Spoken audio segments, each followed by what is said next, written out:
हरे कृष्णा। श्रीमद् भागवतम के डे 78 में आप सभी का स्वागत करते हैं।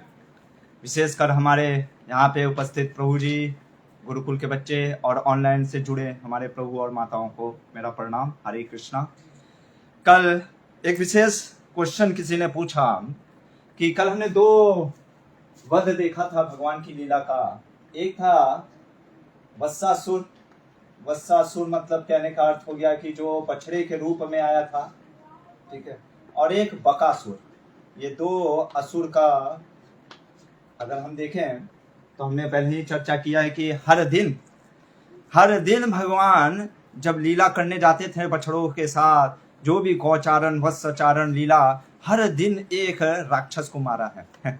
जैसे ब्रेकफास्ट करने से पहले एक राक्षस मरता था, तब जाकर के भगवान लंच करते थे। मतलब ब्रेकफास्ट तो घर से करके जाते थे, फिर वो जो पोटली में बांध करके जाते थे, तो लंच से पहले एक राक्षस डेली मरता था, हमारे आचार्य कहते हैं। लेकिन जो परीक्षित महाराज हैं वो 7 दिन है उनके पास, इसलिए 7 दिन होने की वजह से लीला को फास्ट फॉरवर्ड कहने का अर्थ है जल्दी जल्दी बताया। तो वत्सासुर अगर हम देखें तो वत्सासुर जो कि बछड़े के रूप में भगवान के पास आता है, भगवान के भक्तों को, भगवान को मारने के लिए। हमारे भक्ति विनोद ठाकुर बहुत सुंदर चीज बोलते हैं। ये अगर आपके पास ग्रंथ हो तो चैतन्य शिक्षामृत करके ग्रंथ है भक्ति विनोद ठाकुर का, उसमें ये सारे जो असुर हैं ये क्या रिप्रेजेंट करते हैं हमारे जीवन में, अनर्थास, ऑब्स्टिकल, पाप, ये बहुत सुंदर है। अभी देखिए बछड़ा, जो कल मैंने बात किया कि बछड़ा जो होता है वो देखने में बहुत मासूम होता है। ऐसे मासूमियत का फायदा उठा करके हम देखते हैं समाज में कई लोग गलत कार्य करते हैं। इवन दो साधु का वेश लेकर के हम गलत कार्य करने लग जाते हैं। ये वत्सासुर रिप्रेजेंट करता है। और बकासुर में हमने क्या देखा कि भगवान मुख के अंदर जाते हैं बकासुर के, जो कि बगुले के रूप में होता है। भगवान को वो निगल जाता है, और भगवान को जब निगल जाता है और जब बलराम जी मूर्छित हो जाते हैं और सारे जो गोपाल सब हाय हाय करने लगते हैं कि कृष्णा कृष्णा, और ऊपर से देवी देवता भी, तो क्या होता है, भगवान फिर जो एकदम आग के जैसे हो गए हैं, तो बकुले जो बकासुर ने उनको उगल दिया, तुरंत उगल दिया। यहाँ पे कृष्णा जो थे कुछ आस्वादन करना चाह रहे थे, कोई रस का आस्वादन करना चाह रहे थे। वो रस नहीं मिल पाने के कारण आज हम ये 12th चैप्टर स्टार्ट करते हैं। सुखदेव गोस्वामी क्या बतला रहे हैं, क्या आस्वादन करना था भगवान को। चलिए ये लीला को हम, सेकेंडरी रीजन है भगवान का आस्वादन करना, लेकिन कुछ और भी कारण हैं, उस चीज को आज हम लेते हैं। 10वें स्कंद के 12वें अध्याय को हमारे आचार्यों, गुरु शिष्य परंपरा, विशेषकर श्रीधर स्वामी, जीव गोस्वामी, सनातन गोस्वामी, विश्वनाथ चक्रवर्ती ठाकुर और हमारे परम पूजनीय श्रील प्रभुपाद जी। तो आइए इन सभी का आश्रय लेते हुए आज के श्रीमद् भागवतम को प्रारंभ करते हैं। ओम नमो भगवते वासुदेवाय। ओम नमो भगवते वासुदेवाय। ओम नमो भगवते वासुदेवाय। ओम अज्ञानतिमिरान्धस्य ज्ञानाञ्जनशलाकया चक्षुरुन्मीलितं येन तस्मै श्रीगुरुवे नमः। श्रीचैतन्यमनोभीष्टं स्थापितं येन भूतले स्वयं रूप कदा मह्यं ददाति स्वपदान्तिकं। नमो विष्णुपादाय कृष्णपृष्ठाय भूतले श्रीमते भक्तिवेदांत स्वामिनिति नामिने। नमस्ते सरस्वते देवे गौरवाणी प्रचारिणे निर्विशेष शून्यवादी पाश्चात्य देश तारिणे। जय श्री कृष्ण चैतन्य प्रभु नित्यानंद श्री अद्वैत गदाधर श्रीवासादि गौर भक्त वृंद। हरे कृष्णा कृष्ण कृष्ण हरे हरे, हरे राम राम राम हरे हरे। हरे कृष्णा। तो श्रीमद् भागवतम का ये 10वां स्कंद और 12वां अध्याय, आज हम उस प्रसंग को उठा रहे हैं कि भगवान की क्या क्या, क्योंकि आज जैसे मैंने एक प्रश्न भी पूछा था, क्या भगवान कृष्ण बोर हो जाते हैं? जैसे हम भी कभी कभी जीवन में क्या होता है ना, अरे क्या रोज सुबह उठना, ब्रश करना, नहाना, फिर पढ़ना। गुरुकुल के बच्चे कई बार कहते हैं प्रभु जी कहीं आउटिंग के लिए चलेंगे, कहीं तो बाहर एकदम वाटरफॉल में। अभी तो कहते हैं कि प्रभु जी चलिए वाटरफॉल में नहाएंगे, या हमारे बगल में जो स्वर्ण रेखा नदी है उसमें बच्चे बस छोड़ दीजिए तो 4-4, 5-5 घंटा बस नहाते रहते हैं। तो उसी तरीके से भगवान की जो ये लीलाएं हैं, क्योंकि जन्मादस्य यतः, सारा कुछ तो श्री कृष्ण से निकलता है, तो हमको भी जो इच्छाएं होती हैं, जो हमको रस चाहिए होता है, वो तो कृष्ण में सर्वोपरि में है। तो कृष्ण भगवान की एक अद्भुत लीला को आज सुखदेव गोस्वामी 12वें अध्याय से प्रारंभ करते हैं।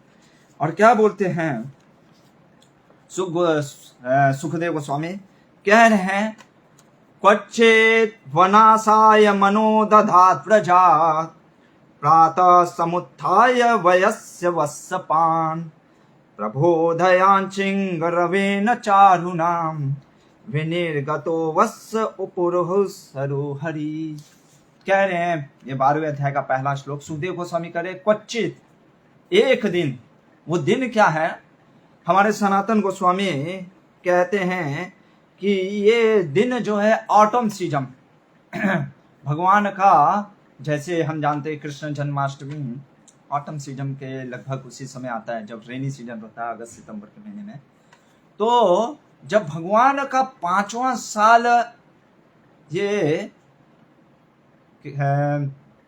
खत्म होने वाला था, समाप्त होने वाली थी, तब जो कौमार एज, हमने जैसे कल बताया कि कौमार एज जो होता है भगवान का, वो लगभग 5 साल तक चलता है। उसके बाद पौगंड लीला, ये बीच बीच में हम बताते रहेंगे ताकि आपको याद रहे, 10 साल। फिर कौमार जो होता है वो लगभग 5 साल तक खत्म होता है। फिर कैशोरेज 16 साल।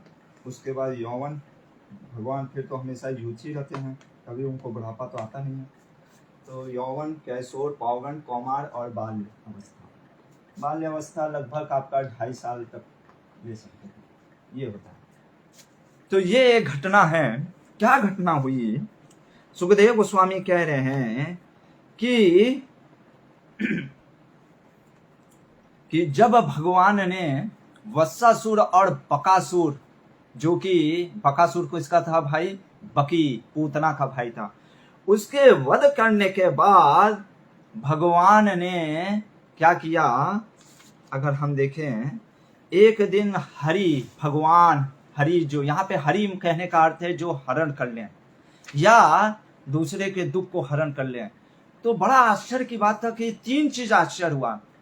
पहला चीज आश्चर्य हुआ कि भगवान सबसे पहले आज जल्दी खुद उठ गए, यानी भगवान भी देरी तक सोते हैं। पर हमें ऐसा नहीं है कि हमको भगवान का रेफरेंस लेकर के प्रभु जी भगवान भी देरी तक सोते हैं, हम भी नहीं मंगला आरती में आएंगे। नहीं, हमारे गुरु आचार्यों ने कहा है मंगला आरती आने के लिए, इसलिए हम आते हैं। भगवान के लिए बहुत चीजें नहीं अप्लाई होता क्योंकि हम भगवान नहीं होते हैं। तो भगवान उस दिन पहला आश्चर्य चीज कि भगवान सब अपने आप उठ गए। माँ यशोदा हमेशा उठाती हैं लल्ला को लोरी सुना करके, आज भगवान स्वयं उठ गए। दूसरा चीज, आज भगवान कहे कि आज हम घर में ब्रेकफास्ट नहीं करेंगे, तो कहाँ करेंगे? जंगल में करेंगे। जैसे होता ना कि सुबह सुबह उठ गए, पोटरी में बांध दिए कि आज तो जंगल में ब्रेकफास्ट होगा, पत्तों के बीच में, एकदम झंडों के बीच में। तो वैसे ही भगवान को लगा कि आज कुछ अलग करते हैं, हट के। तो इसलिए भगवान ने दूसरा चीज कहा कि आज हम लोग बाहर जाएंगे। और तीसरा चीज, भगवान ने बिगुल बजाए, जो बफेलो हॉर्न होता है, उससे ध्वनि किया और अपने मित्रों को उठाएं कि चलो चलो चलो, सभी लोग चलो, हमको कहाँ चलना है?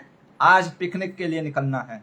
तो इस प्रकार से हमारे आचार्य सनातन गोस्वामी कहते हैं कि ये बड़ा अद्भुत है कि भगवान ने आज आश्चर्यचकित कर देने वाला कार्य किया कि स्वयं उठ गए, स्वयं उठ करके नहा भी लिए, धो भी लिए, तुरंत फटाफट। और यहाँ पे एक और चीज ध्यान देने की बात है, अगर शब्दों पे ध्यान दें तो हमारे आचार्य कहते हैं वयस्य वत्सपाना। सिर्फ ये नहीं कहा जा रहा है कि काउहर्ड बॉय, कहा जा रहा है मित्र।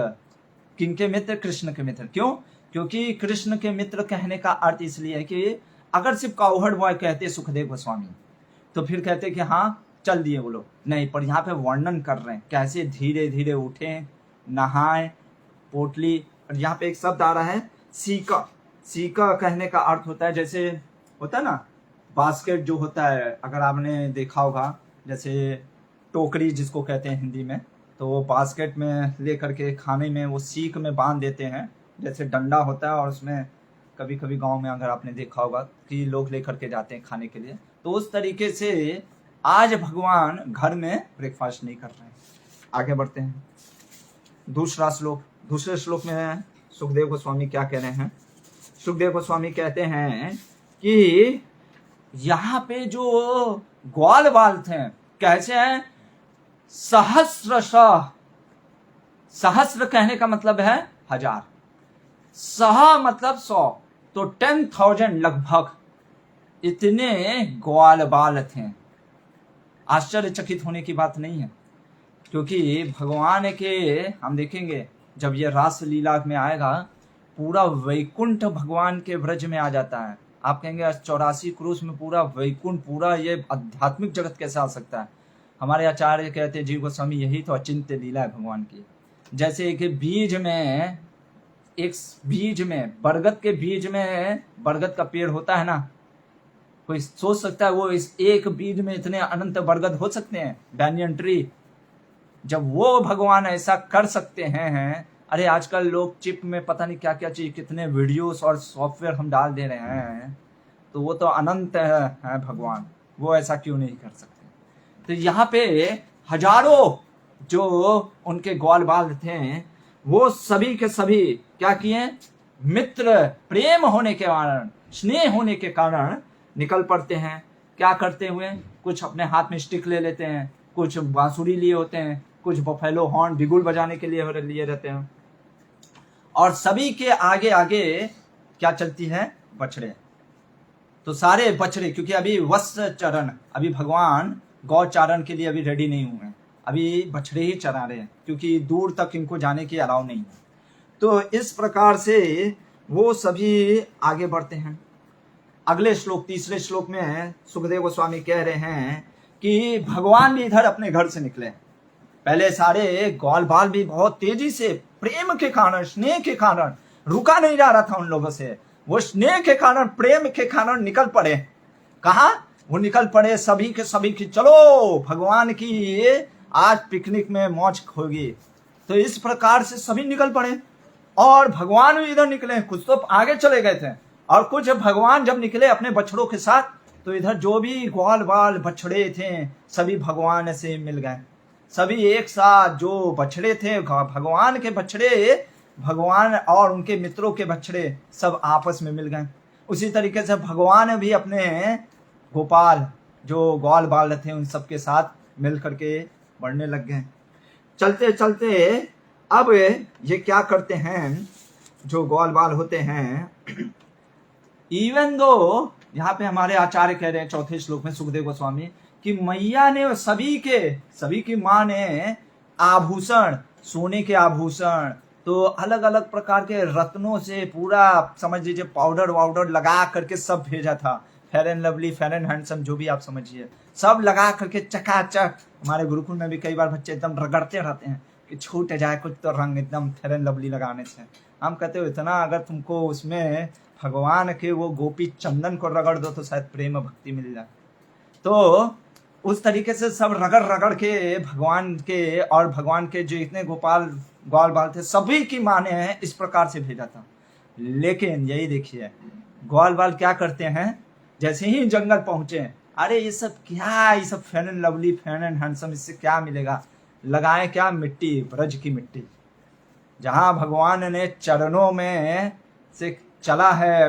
क्योंकि भगवान, अगर आप ध्यान दीजिएगा तो मैंने बताया भी था पहले भी कि भगवान नंगे पांव जाते थे, क्योंकि भगवान कहते थे कि जब बछड़े और गायें जब हमारी नंगे पांव जाती हैं तो हम क्यों नहीं नंगे पांव जाएंगे।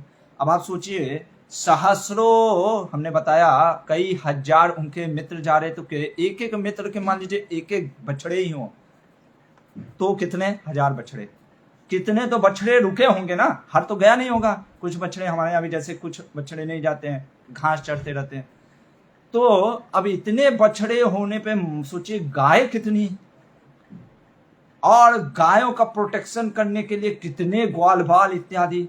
इसीलिए हमारे आचार्य कहते हैं एक श्रीधर स्वामी, असंख्य असंख्य ग्वाल बाल, असंख्य भगवान के गोचारण, ये सब इत्यादि गायें और बछड़े सब भगवान के ब्रज में थे। यहाँ पे जब चलने लग गए तो जैसे ही जब पहुंचे जंगल में, तो भगवान के ब्रज के मिट्टी से, फूलों से श्रृंगार करते हैं अपना और भगवान का, वो सब उठा करके फेंक देते हैं। सब जंगल के जो फूल होते हैं जिनको वनमाला कहते हैं, उनसे भगवान का श्रृंगार होता है। भगवान का जो मुकुट बनाते हैं वो फूलों से बनाते हैं। भगवान का जो गुंजमाला, वो सारा का सारा उन पुष्पों से, पत्तों से और मिट्टियों से बनाते हैं और मिट्टी रगड़ते हैं ब्रज के। ये है वहाँ के ये गोप सखा, जो ब्रज के गोप सखा जो भगवान के साथ नित्य लीला में चल रहे हैं। आगे 5वें श्लोक में कहते हैं सुखदेव गोस्वामी कि अब देखिए क्या नटखट खेलते हैं ये लोग।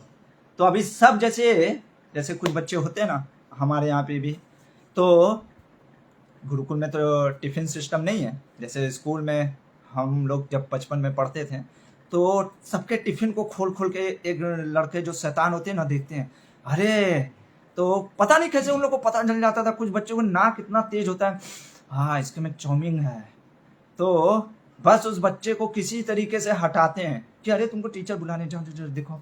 और जब तक वो बच्चा आता है, जब वो टिफिन बॉक्स खोलता है लंच के समय, तो देखता है अरे चाउमीन गायब। इसीलिए मैं तो अपनी माँ को कहता था कि कुछ मत दो, क्योंकि कई बार मेरे साथ भी ऐसा होता था कि लंच का बॉक्स गायब। तो यहाँ पे वही चीज भगवान कृष्ण के भक्त क्या करते हैं, जैसे ही कोई बालक का थोड़ी सी ध्यान हटता था, उसका जो पोटली होता था वो छिपा देते थे। अभी वो डब्बा बंद रहता था, जी गोस्वामी कहते थे। कहाँ छिपा देते थे? पेड़ों में, जैसे खोखला नहीं होता है उसमें, अभी चींटी तो जाएगा नहीं क्योंकि बंद है। तो जैसे ही इसको पता चल जाता तो वो उधर छिपा है, तो वो क्या करते थे, दूसरे बच्चे दूसरे जगह छिपा देते थे। जैसे मधुमंगल के साथ, खास करके ये हमारे भक्तों का नाम तो नहीं दिया है सुखदेव गोस्वामी ने, लेकिन हमारे आचार्य कहते हैं मधुमंगल जो था ब्राह्मण, जो भगवान का प्रिय मित्र था, बहुत पेटू था।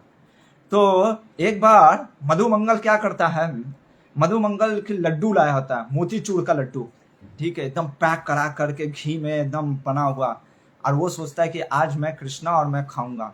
लेकिन उसको अभी मधुमंगल जैसे जो गोलू मोलू होते हैं बच्चों, तो उनको लोग बहुत परेशान करते हैं। तो इसी तरीके से मधुमंगल को भी बहुत परेशान करते हैं बच्चे। तो मधुमंगल को इतना परेशान करते हैं कि उसका सारा छीन लेते हैं और खूब पीटते भी हैं, एकदम दनादन मारते, दम दम मारते हैं। मधुमंगल को गुस्सा आ जाता है, निकालता अपना जनेऊ और कहता है कि आज मैं श्राप देता हूँ। तब तक कृष्ण कहते हैं अरे उसको रोको, काहे तुम लोग उसके साथ ऐसा बदमाशी करते हैं। तो बेसिकली ये जो पास टाइम है ये मधुमंगल का ही है, हमारे आचार्य कहते हैं, पर सुखदेव गोस्वामी ने नाम नहीं दिया। तो इस प्रकार से बच्चे नटखट करते थे, एक दूसरे के खाना को छीनते थे। ये एक्स्ट्रा जो ऑर्डिनरी, ये जो हम देखेंगे अभी सुखदेव गोस्वामी कुछ बोलेंगे। तो यहाँ पे जब इस नटखट के बाद क्या बोलते हैं सुखदेव गोस्वामी, कहते हैं कि जब कृष्णा मान लीजिए दूर चले जाते थे, थोड़े से दूर जब बाहर आगे चले जाते थे, क्यों? क्योंकि ब्रज की सुंदरता को देखने के लिए, तो सभी दौड़ पड़ते थे, अहम पूर्वम अहम पूर्वम। जैसे कि हम मोहिनी लीला में सुने थे, असुर आपस में क्या कहते हैं, अहम पूर्वम अहम पूर्वम, हम पहले अमृत का पान करेंगे, पहले हम अमृत का पान करेंगे। यहाँ पे भी अहम पूर्वम चल रहा है, लेकिन यहाँ पे चेतना क्या है, हम कृष्ण को पहले छुएंगे, हम कृष्ण को पहले छुएंगे। और सभी दौड़ पड़ते हैं कृष्ण को छूने के लिए कि देखते हैं कौन पहले कृष्ण को छूता है। ये है कृष्ण के प्रति प्रेम की भावना। आगे क्या करते हैं, आगे हमारे आचार्य बताते हैं कि 7वें श्लोक में सुखदेव गोस्वामी कि कुछ बांसुरी बजा रहे होते हैं, कुछ मंकी जो होते हैं ना, ऐसे मंकी जो खुजलाते तो कुछ ऐसे ऐसे खुजली कर रहे होते हैं। कुछ मंकी के पूंछ को पकड़ करके क्या करते हैं, जैसे वो मंकी जैसे चढ़ा रहता है ना डाली पे, उसके पूंछ को पकड़ लेते हैं, और मंकी उछलता था तो वो भी उछलते थे इस तरीके से। कुछ क्या करते थे, जो हंस होता था तो हंस जैसे कार्य करता था उसकी नकल करते थे। जैसे मेढक, तो मेढक का आवाज निकालते थे, कोयल का कू कू करके आवाज निकालते हैं। कुछ पानी में अपने परछाई को जब देखते, क्योंकि सुबह का समय था, तो परछाई में जब उनके विकराल रूप को देखते थे, बड़े बड़े रूप को, तो देख करके हंसते थे। तो इस प्रकार से ऐसे भगवान के साथ दिव्यमयी लीलाओं का आनंद ले रहे होते हैं गोप सखा। और यहाँ पे सुखदेव गोस्वामी 11वें श्लोक में कहते हैं कि, क्योंकि हमको भी लगता है ना, कई बार हम भी ऐसे सोचते हैं कि अरे ये ब्रज के गोप, इन्होंने ऐसा क्या किया कि जो परम ब्रह्म कृष्ण के साथ वो खेल रहे हैं, कुश्ती लड़ रहे हैं, भगवान के कंधे पे चढ़ करके फलों को तोड़ते हैं, भगवान को पटकते हैं, ऐसा क्या इन्होंने किया? तो सुखदेव गोस्वामी कहते हैं, इत्थं सतां ब्रह्म सुखानुभूत्या दास्यं गतानां परदेवतेना मायाश्रितानां नरदारकेन साकं विजरूकृत पुण्य पुंज। हम ध्यान देने वाली बात है, सुखदेव गोस्वामी कह रहे हैं, अरे जो ज्ञानी, जो ब्रह्म परम ब्रह्म के प्राप्ति के लगे रहते हैं, जो ऐसे ज्ञानी को भी जो परम ब्रह्म बहुत मुश्किल से होता है प्राण, ये बालक जो गोप हैं, भगवान के दासत्य भाव को लेते हुए उस परम ब्रह्म के साथ खेल पा रहे हैं। क्यों? क्योंकि इन्होंने क्या किया है? कृत्य पुण्य पुंज। बहुत, कृत्य कहने का अर्थ है बहुत पुण्य, कई जन्मों का पुण्य है। यहाँ पे ये जो 11वें श्लोक का ये शब्द है, अब हमारे आचार्य क्या कहते हैं, ध्यान से हम सुनेंगे। पुण्य पुंज, प्रश्न उठता है, तो यानी हम भी ऐसा कोई पुण्य कार्य करें। कैसा पुण्य? कोई भी, जैसा पुण्य कार्य है वेदों में कई प्रकार के पुण्य सत्कर्म है, भगवान ने बताए भी हैं गीता में, जैसे किसी को दान देना, किसी को कुएं खोदवा देना, या किसी प्रकार का कोई भी पुण्य कार्य करने से क्या हम भी गोप सखा की तरह भगवान की दिव्य लीलाओं में एंट्री कर सकते हैं? ये प्रश्न अक्सर लोग पूछते हैं। हमारे आचार्य विश्वनाथ चक्रवर्ती ठाकुर जीव गोस्वामी का कहना है, ध्यान से सुनिएगा, ये जो पुण्य है, पहला चीज ये कृत पुण्य। आगे हम एक श्लोक और उठाएंगे, विश्वनाथ चक्रवर्ती ठाकुर क्या कहते हैं भागवत के लिए। ये जो पुण्य है ये साधारण पुण्य नहीं है, ये पुण्य बात की जा रही है भक्ति से रिलेटेड साधना की।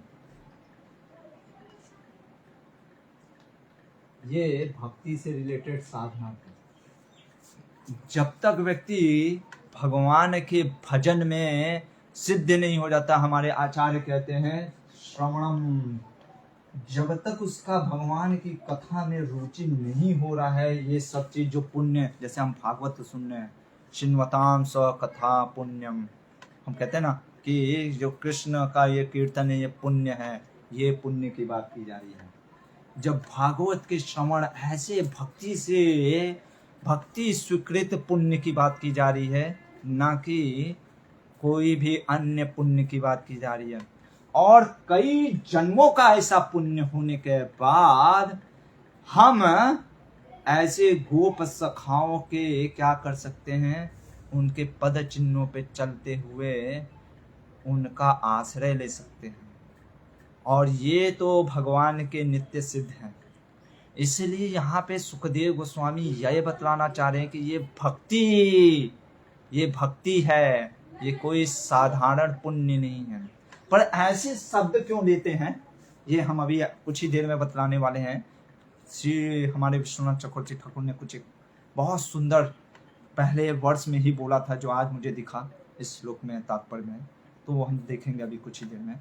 तो यहाँ पे भक्ति से युक्त साधना पुण्य की बात की जा रही है, तब जाकर के उनको ये चीज मिला। इतना ही में नहीं रुकते सुखदेव गोस्वामी, आगे 12वें श्लोक में क्या कहते हैं सुखदेव गोस्वामी, कह रहे हैं कि अरे योगी कई जन्मों तक भगवान का मनन करते रहते हैं। क्या लिख रहे हैं 12वें श्लोक में अगर देखें, यद पाद पंसु बहु जन्म कृच्छ्रतो, बहुत जन्म के बाद, जैसे कृष्ण भी बोलते हैं बहु जन्म नाम, बहुत जन्मों के बाद भी योगी लोगों को भगवान के चरणों का जो धूल भी है वो नहीं मिल पाता है। अरे पर ये जो हैं, ये जो ब्रज के गोप सखाए हैं, इनके बारे में क्या कर रहे हैं कि ये तो भगवान के साथ खेल रहे हैं, भगवान को देख रहे हैं, भगवान इनके साथ समीप हैं, इनकी बराबरी कोई इस त्रिभुवन में नहीं कर सकता। पर इन्होंने कैसे प्राप्त किया? सिर्फ और सिर्फ भक्ति, प्रेममयी भक्ति के कारण से। उसी चीज को हमारे श्री चैतन्य महाप्रभु देने आए। तो यहाँ पे सनातन गोस्वामी क्या कह रहे हैं 12वें श्लोक में? कह रहे हैं कि यद पाद पंसु, कहने का अर्थ क्या है? यद पादप श्री वृंदावन कदम आदि वृक्ष तस्य अंशो दुरात किरणा छटा अपि। अरे ब्रज का कदम के पेड़ का एक पत्ता भी अगर कोई बन सकता है तो उसको सिर्फ और सिर्फ प्रेममयी भक्ति के कारण, कृष्ण की भक्ति के कारण ही बन सकता है। आप कितनों हो तपस्या कर लीजिए, कितनों हो आप योगी की तरह ध्यान में लगे रहिए, कई जन्म बीत जाएंगे, पर कृष्ण के जो आपको और चीज मिल जाएगा। ऐसा नहीं है, योगी ये सब चीज आपको ध्यान योग इत्यादि करने से आपको उसके फल मिलेंगे, लेकिन आप ये कहिए कि ये ब्रज का प्रेम मुझे हो सकता है आपका तपस्या से, योगी के तपस्या करने से आपको भक्तों का संग मिल जाए, लेकिन बिना भक्तों के संग के, बिना ब्रज के रागानुगा भक्तों के संग के बिना हमें कृष्ण प्रेम, हमें भगवान की भगवत भक्ति, ये जो ब्रज का प्रेम है वो नहीं मिल सकता। वो बिना भक्तों के कृपा से नहीं मिलता है। ये चीज है। इसी चीज को यहाँ पे हमारे आचार्य सनातन गोस्वामी उठा रहे हैं और कहते हैं कि ये जो ब्रजवासी जो गोप सखाए हैं, इन्होंने क्या किया है? धितात्म भी धित स्थिति कृत आत्म मना यह, कई जन्मों का धर्म जो है, जो भगवत धर्म की चर्चा, वो भगवत धर्म करने के बाद इनको प्राप्त हुआ। सोचिए इतना दुर्लभ है। यहाँ पे दुर्लभता की चीजों को नहीं से बता रहे हैं, सुखदेव गोस्वामी बता रहे हैं कि इनका जो गोप सखाओं का क्या फॉर्च्यून है, क्या इनका एक प्रकार से कहते हैं ना भाग्यशाली है कि कृष्ण के साथ खेलने का इनके पास अवसर है। तो जब हम इस भागवत को श्रवण करेंगे तभी हमारे अंदर ये इच्छा भी जागेगा कि काश हम भी भगवान के साथ इस प्रकार से खेल सकते हैं। हम तो इसको समझ भी नहीं सकते हैं। हमारे आचार्य, हम देखेंगे सुखदेव गोस्वामी इन सब लीलाओं का वर्णन करते करते कई बार ट्रांस में चले जाते हैं, और उनको निकालने के लिए परीक्षित महाराज ने, जन्मेजय ने पूरा क्या किया था, बिगुल बजाते, जैसे नहीं किसी को सोए हुए को उठाना होता है तो एकदम करतार मृदंगा ये सब इत्यादि बजने लग जाते हैं। वो तो अलग बात है, कुछ लोग करतार मृदंगा सुनने के बाद और उनको नींद आता है। कई बार कुछ भक्त कहते प्रभु जी मंगला आरती सुनने के बाद हाँ ऐसा लगता है और सो जाते हैं आधा घंटा, तो ये चीज होता है। तो खैर वो अलग बात है। तो यहाँ पे हम देखते हैं तो ये सुखदेव गोस्वामी वर्णित कर रहे हैं। अब क्या कह रहे हैं, क्योंकि सुखदेव गोस्वामी कहते हैं 13वां श्लोक में कि अब भगवान की लीला शक्ति काम कर रही है।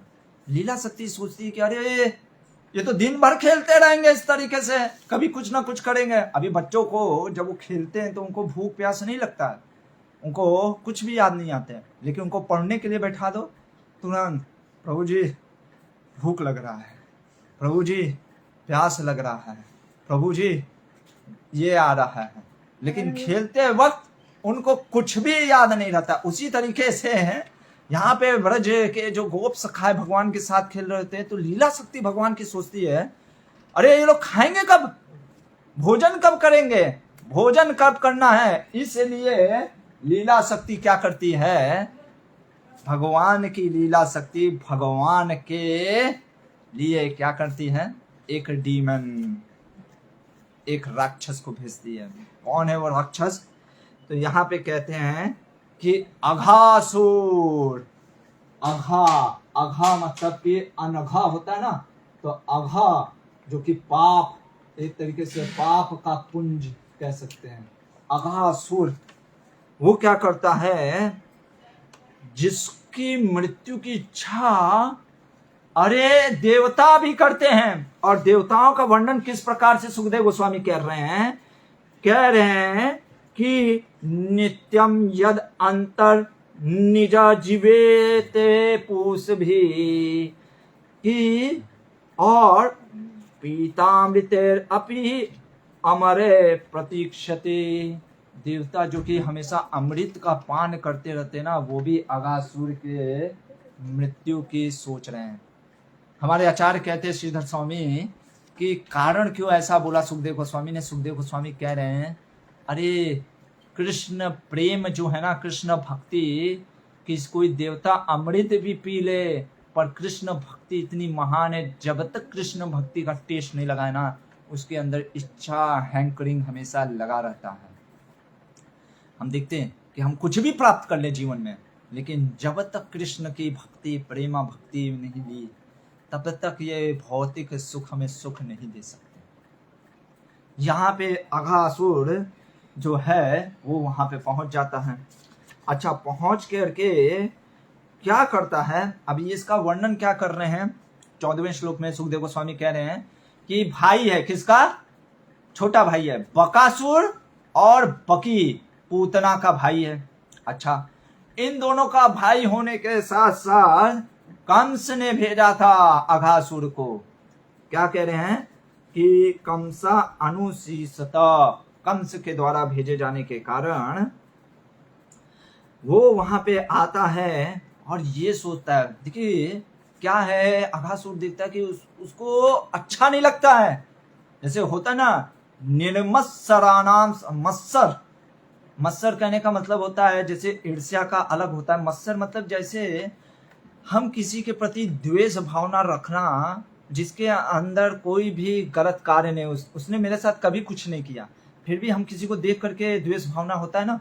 जैसे मैं आपको बताता हूँ कि जैसे यहाँ पे अघासुर जब देखता है अरे ये लोग इतना खेल रहे हैं, हंस रहे हैं, अभी इनको मैं मजा चखाता हूँ। जैसे कई बार हम लोग हरि नाम करते हैं, कहीं कीर्तन करते हैं, खास करके ट्रेन में या कहीं पे भी, तो कुछ लोग इतने मतलब कि रहा नहीं जाता, कहते बंद करिए ये कीर्तन वीर्तन, क्या कीर्तन, हरे राम हरे कृष्ण लगा के रखा है। और वहीं पे वो कोई फिल्मी सॉन्ग बजा दीजिए, आई में डिस्को डांसर वाला, तो बस हा एकदम क्या नाचते हैं। तो उसी प्रकार से अघासुर जो कि क्रुएलिटी, हम देखेंगे अभी कुछ ही देर में कि अघासुर क्या रिप्रेजेंट करता है। तो अघासुर जब इस प्रकार से देखता है कि अरे ये खेल रहे हैं, तो उसको क्रोधित हो जाता है। और दूसरा उसको याद आ जाता है कि इस कृष्णा ने मेरे भाई बहन बकी पूतना और बकासुर का वध किया, मैं इसका बदला लूंगा। और वो क्या करता है यहाँ पे हम देखते हैं कि ये सोच करके, अभी देखिए क्या सोच रहा है अघासुर के मन में, चल क्या रहा है कि मैं इनको मार करके, किनको, इनको, कृष्ण और उनके ग्वाल बाल। अच्छा, एक और चीज मैंने ये बताना भूल गया, शुरुआत में जब पहला श्लोक था, सुखदेव गोस्वामी ने जो बोला कि क्वचित जब उठाया, वहां पे हमारे आचार्य कहते हैं कि बलराम जी भी आज नहीं गए। बलराम जी को जाने की इच्छा थी, लेकिन माँ यशोदा ने रोक दिया। क्यों रोक दिया हम ये देखेंगे, आज नहीं तो कल देखेंगे। तो बलराम जी नहीं है, माँ यशोदा ने बलराम जी को रोका हुआ है घर पे, ठीक है। तो यहाँ पे जब कृष्ण और गोप सखाओं को देखता है, अघासुर कहता है इनको मार करके मैं क्या करूंगा, पिंडदान दूंगा। पिंडदान में तिल का बनाते हैं ना पिंड, तुम इनके शरीर से मैं पिंड बनाऊंगा, किसके लिए, अपने बकी और बका के लिए। और फिर जब ये मर जाएंगे तो फिर क्या होगा, ब्रजवासी कृष्ण और अपने पुत्रों के बिना नहीं रह सकते, वो भी मर जाएंगे। वो मर जाएंगे तो पूरा ब्रज ही खत्म हो जाएगा। देखिए जीनोसाइड, पूरा एक साथ मास डिस्ट्रक्शन करने का सोच रहा था। कौन? अघासुर। इसीलिए इसको सुखदेव गोस्वामी ने खला कहा है। खला, खल जो होते हैं ना, खल जैसे सर्प के रूप में ये अघासुर था, तो ये खल था। आगे कहते हैं सुखदेव गोस्वामी 16वें श्लोक में कि अब अघासुर का जो एक अघासुर वास्तव में हमारे आचार्य कहते कि 2 माइल बड़ा था। कितना? 2 माइल बड़ा। लेकिन आज उसने अपनी आकार को 8 मील 1 योजन के बराबर बड़ा कर लिया था। इतना बड़ा अघासुर हो गया था और मुख को पूरा खोला हुआ था। वर्णन आ रहा है कि ये अघासुर का, अगर हम देखें 17वें श्लोक में, तो 17वें श्लोक में अगर अघासुर को हमारे आचार्य बतला रहे हैं कि अघासुर का जो लंबाई है वो कितना है? 8 योजन। समझिए, 1 योजन मतलब 8 मील। इसका मुख जो है ये जैसे 2 जौ, जैसे सांप का होता है ना, सांप के रूप में, एक जो उसका मुख है वो आसमान को टच कर रहा है। कहाँ?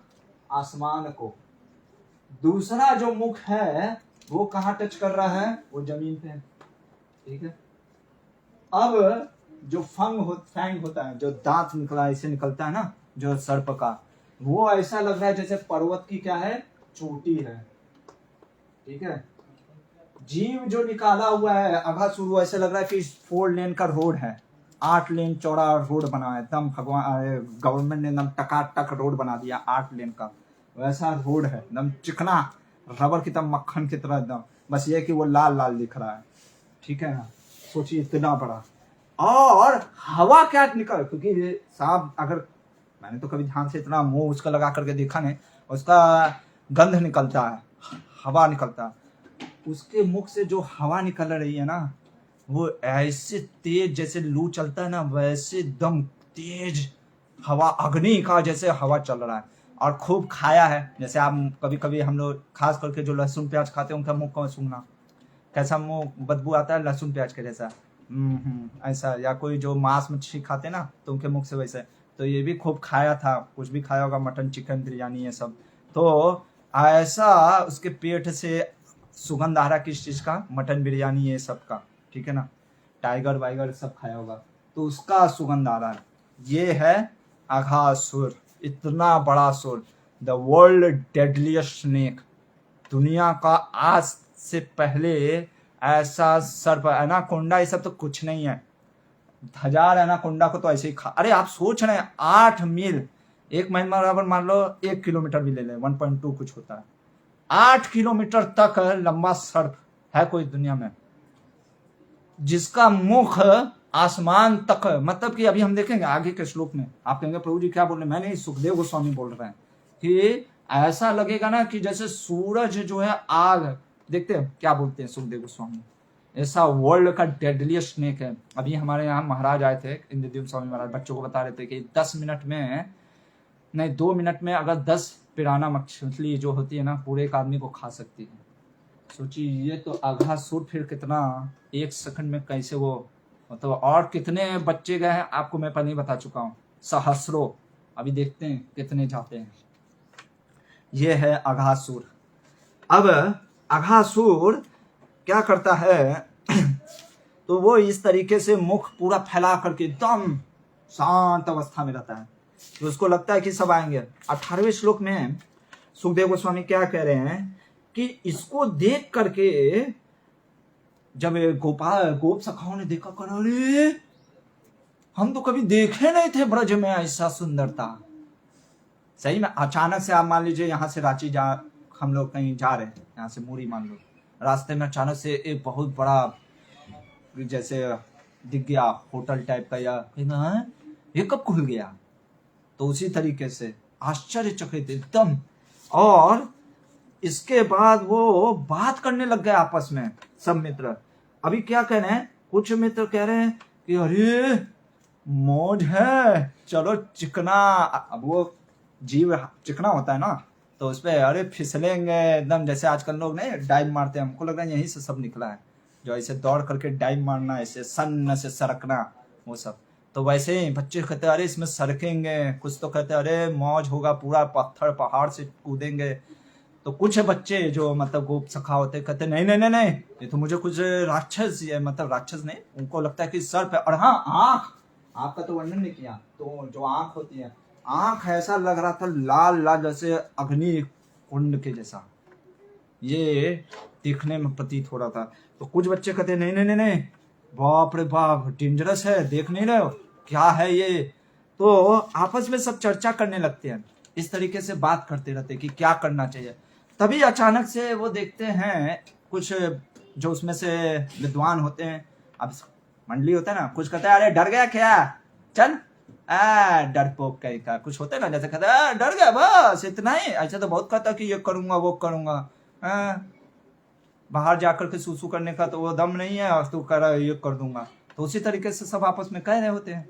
तो कुछ कहते हैं कि नहीं नहीं नहीं नहीं जाएंगे, तो कुछ कहते हैं अरे क्या होगा ज्यादा से ज्यादा, मान लो साफ होगा निकल जाएगा, तो ये है ना अपना कृष्णा, ये बचाएगा ना। तो कृष्णा को देख करके मुस्कुराते रहते हैं, कौन, ये गोप सखा।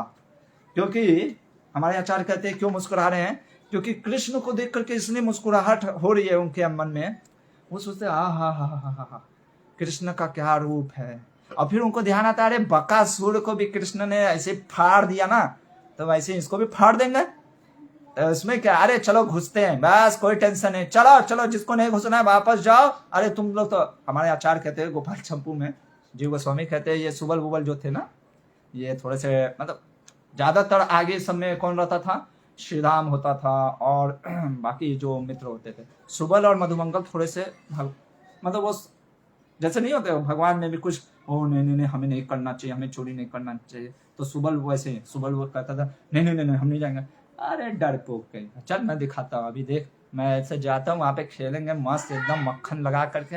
अब भागते हैं सब एकदम, कृष्ण यहाँ पे बस कहते रुको, कोई सुनने वाला नहीं, कहता अरे बस अब मिल गया मौका, बढ़िया सा पिच मिल गया क्रिकेट खेलने का, इतना तो निकल जाते हैं, सब के सब भागते हैं। फिर बाकी सब जैसे अभी सब जा रहे होते हैं, तो जो डरते भी रहते हैं ना, वो कहते हैं हम क्यों ना जाए, नहीं तो बाद में सब कहेंगे तुम नहीं गए, अरे तुम नहीं गए, जैसे नहीं, जैसे बाकी सब आइटम आपको मिलेगा, आपको जो आइटम नहीं मिलेगा, प्रभु वो आइटम नहीं खाया तो क्या खाया, वही तो था, बाकी सब तो बेकार था, वही मेन था। तो उसी तरीके से जब सारे बच्चे जाने लगे, तो जो उनको जाने का मन भी नहीं था वो भी कहे भैया चलो, नहीं तो बाद में कुछ मिस कर दिए, कहेंगे अरे तुमने जो मिस किया ना वो तुम मिस करते रह जाओगे। तो इसलिए सब निकल गए, अभी सब जाने लग गए हैं, सब पहुंचते हैं। तो यहाँ पे हमारे आचार्य कहते हैं कि कृष्णा ये सब सुन रहे होते हैं, कृष्णा सुन रहे होते हैं, और कृष्णा क्या सोचते हैं 26वें श्लोक में अगर हम देखें, तो जब ये सारे बच्चे जब अंदर चले गए, तो ये जो अघासुर होता है ना, अभी तक अपना मुख बंद नहीं किया होता है, वो इंतजार कर रहा होता है, इसको तो आने दो, फिर मतलब निकलता नहीं है, निकलना नहीं मतलब कि हमारे आचार्य कहते हैं मुंह बंद नहीं किया, क्योंकि वो कृष्णा का इंतजार कर रहे होते हैं। अब कृष्णा को ये समझ में नहीं आता है कि मैं करूँ तो करूँ क्या।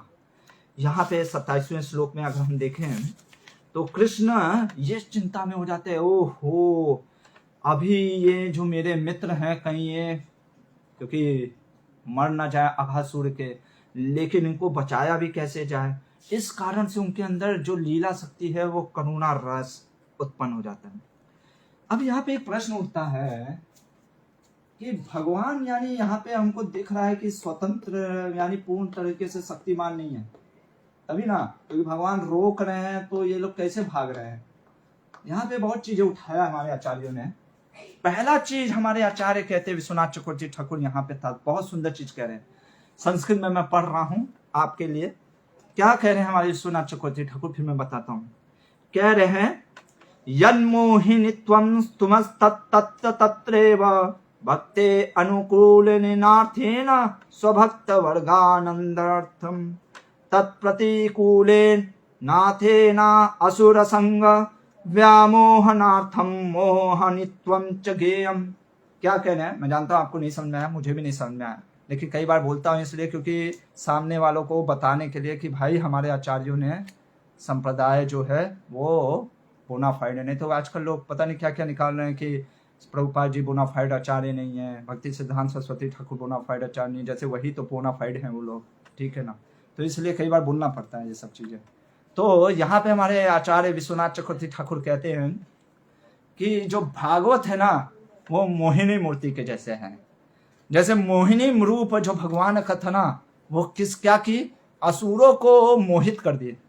लेकिन क्या देवता मोहित हुए? नहीं, देवता तो अमृत का पान किए।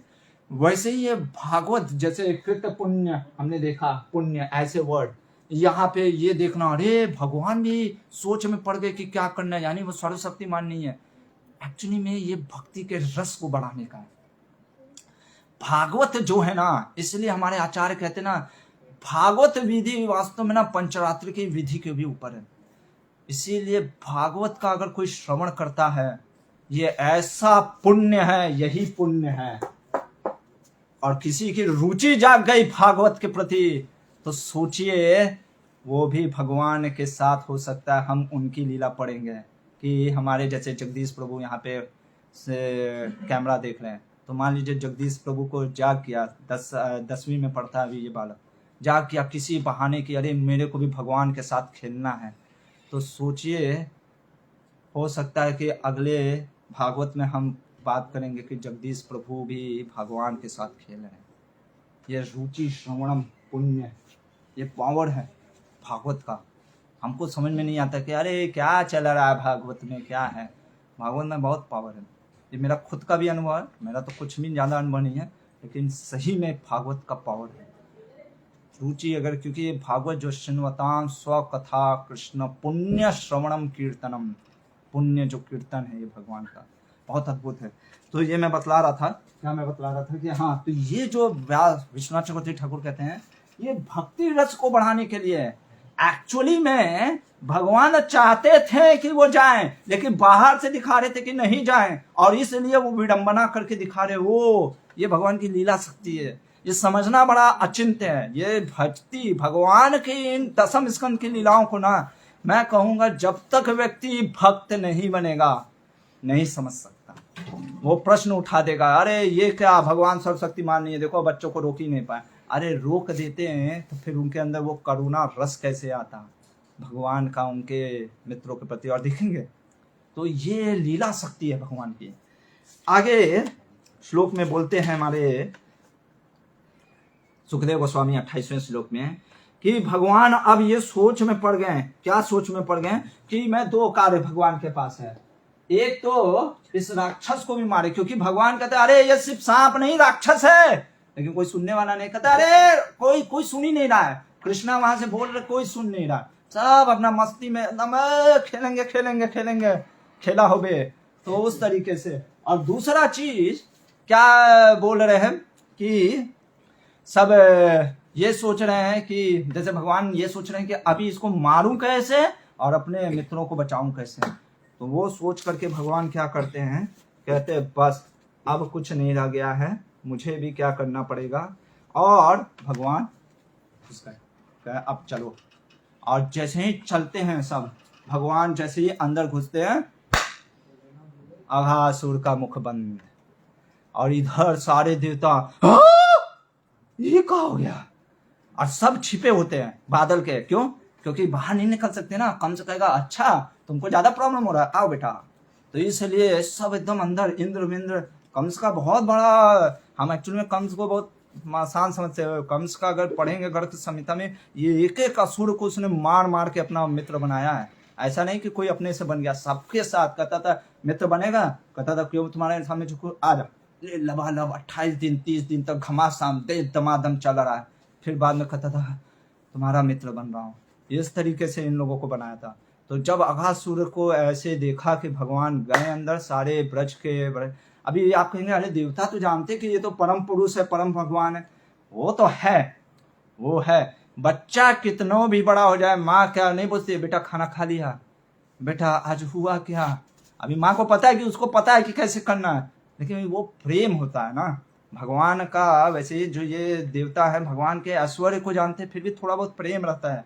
इस कारण से सभी आश्चर्यचकित।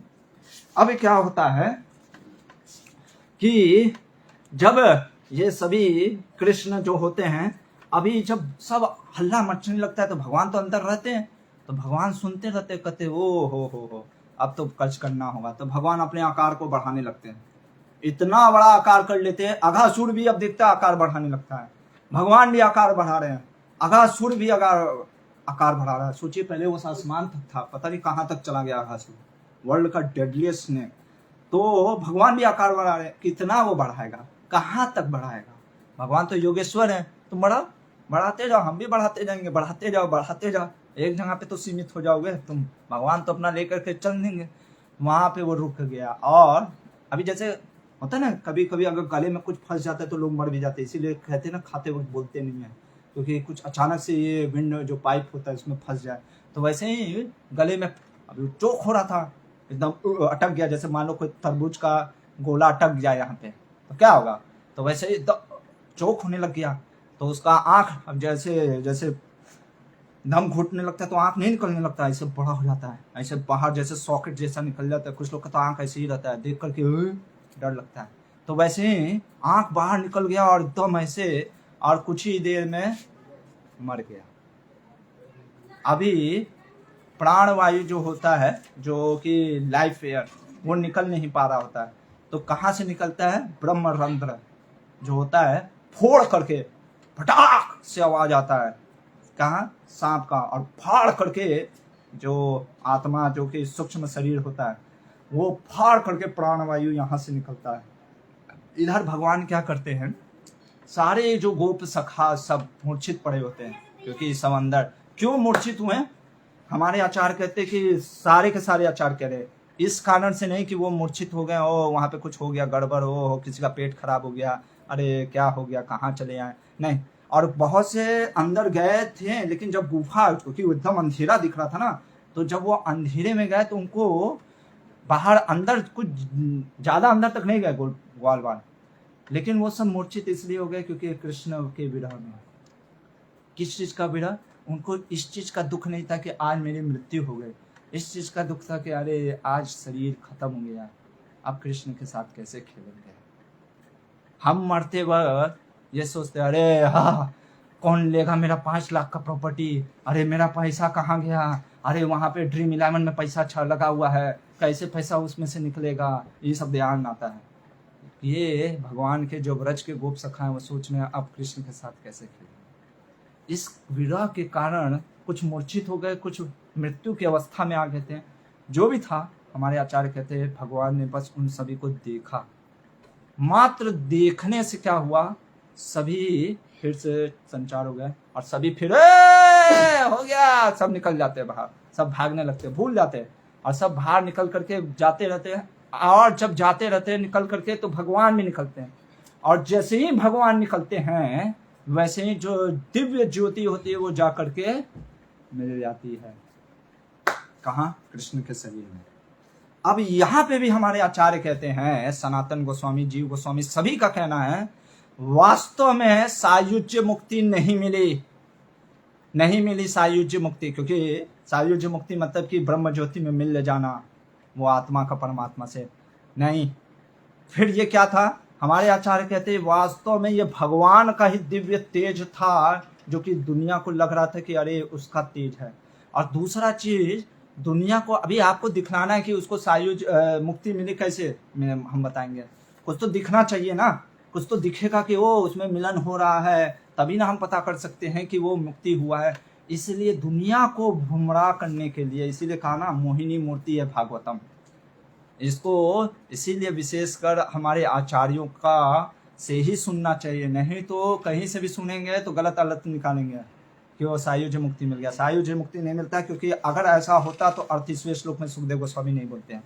36वें श्लोक के कारण 38वें श्लोक में सुखदेव गोस्वामी कह रहे हैं इनको सारूप्य मुक्ति मिला था। जैसे शिशुपाल और इत्यादि को भी लगता है ना कि सायुज्य मिला, लेकिन वो तो भगवान के दिव्य वहां पे थे, कौन, जय विजय। तो ये जो अघासुर है सारूप्य मुक्ति मिला। और क्यों सारूप्य मुक्ति मिला, क्योंकि 36वां श्लोक 12वें अध्याय का क्या बोल रहे हैं भगवान, यहाँ पे सुखदेव गोस्वामी कह रहे हैं कि बहुत सुंदर, वो क्या हो गया, वो जो अघासुर का शरीर था ना, जैसे क्या होता है कि शरीर जैसे मान लो ऐसे था, पूरा एकदम भगवान के संपर्क में आने के कारण वैसे उसका शरीर भी बताइए वो भगवान के कार्यों में आ गया। कैसे? वो जब वो सूख गया तो क्या बन गया? हाइड एंड सीक, लुका छिपी गेम खेलने का जगह। सब अंदर छपते थे, आवाज करते थे कृष्णा कृष्णा, इको आता है ना, और वहां पे सब खेलते थे खूब। अब वो जैसे होता है मुंह, ठीक है ना, तो यहाँ से सरकने वाला जो होता है ना गेम, सीसॉ जैसा टाइप का, सीसॉ बोलते हैं या कुछ बोलते हैं उसको, हाँ, उसको सरकने वाला वैसा गेम खेलने लग गए। तो ये भगवान ने देखा कि अरे ये आनंद दिया। क्या आनंद दिया? अघासुर ने अपने शरीर से भगवान के भक्तों के लिए आनंद प्रदान किया।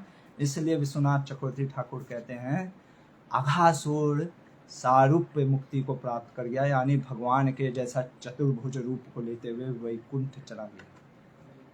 ये है भगवान के। अरे इसीलिए सुखदेव गोस्वामी उठा रहे हैं प्रश्न, कह रहे हैं अरे जब भगवान के रूप का कोई अगर मेंटली भी सोचता है तो वो भी लिबरेट हो जाता है। यहाँ पे तो अघासुर ने भगवान को अपने मुख में लिया था, तो ऐसा कैसे हो सकता है कि उसकी मुक्ति नहीं होगी?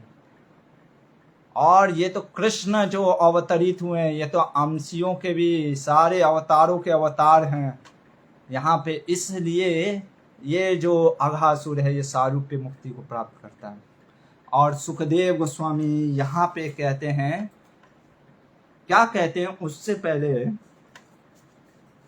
अघासुर क्या हमको रिप्रेजेंट करता है, बहुत डीप चीज है। भक्ति विनोद ठाकुर, कुछ पहले कहानी बता देता हूँ। अघासुर था कौन? अघासुर वास्तव में शंखचूड़ का बेटा अघर नामी था। बहुत ही बलशाली, कामदेव के जैसा उसका रूप था, बहुत सुंदर था। उसकी निगाहें, आंखें, सब, छाती चौड़ा, एकदम बहुत सुंदर था। उसको अपनी सुंदरता पे बहुत घमंड होता है। जैसे कई बार होता है ना, लोग जो सुंदर होते हैं उनको घमंड होता है अपने सुंदरता पे, तो उसको भी घमंड था। तो एक बार वो ऐसे पर्वत पे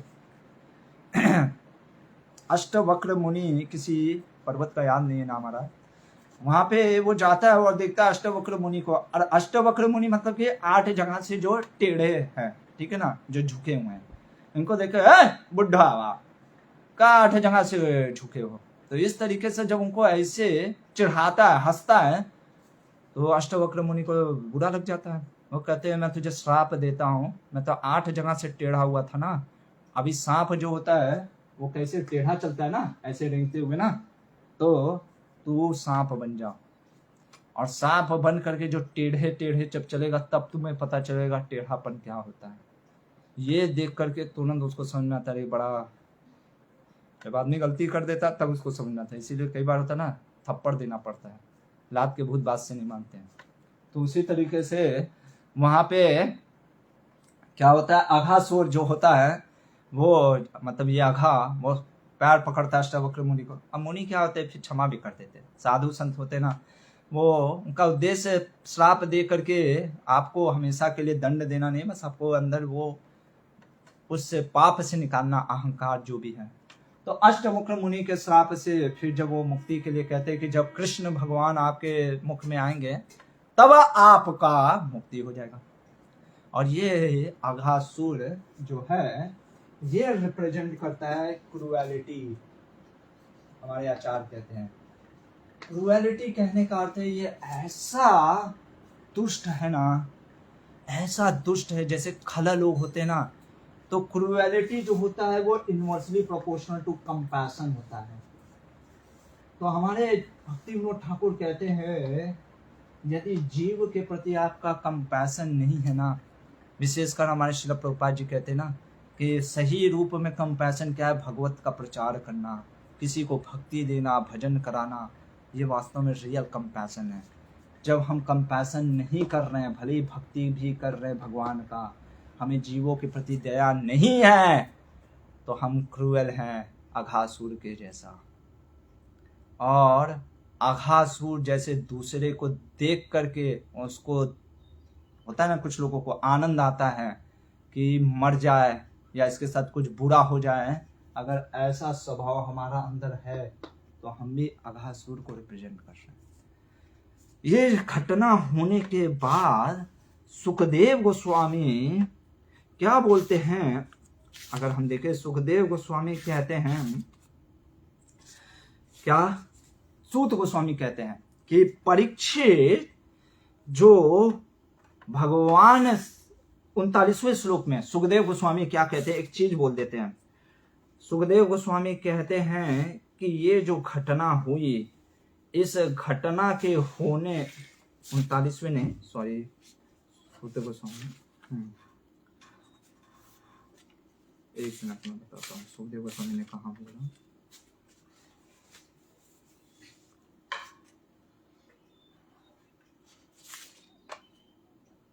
सैंतीसवें श्लोक में सुखदेव गोस्वामी क्या कह रहे हैं, एतत् कौमार जम कर्म हरेर आत्म ही मोक्षणम मृत्यु पौगांड के बाल दृष्टवो चोर विस्मिता व्रजे। जो ये कौमार लीला में एज में हुआ था, तो अगले साल कौन से एज में चलेगा भगवान, पौगंड में।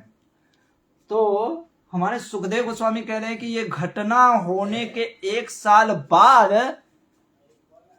गोप सखाओं ने अपने घर में जाकर के बताया कि मम्मी आज कृष्णा ने अघा का कर दिया, बैंड बाजा बजा दिया।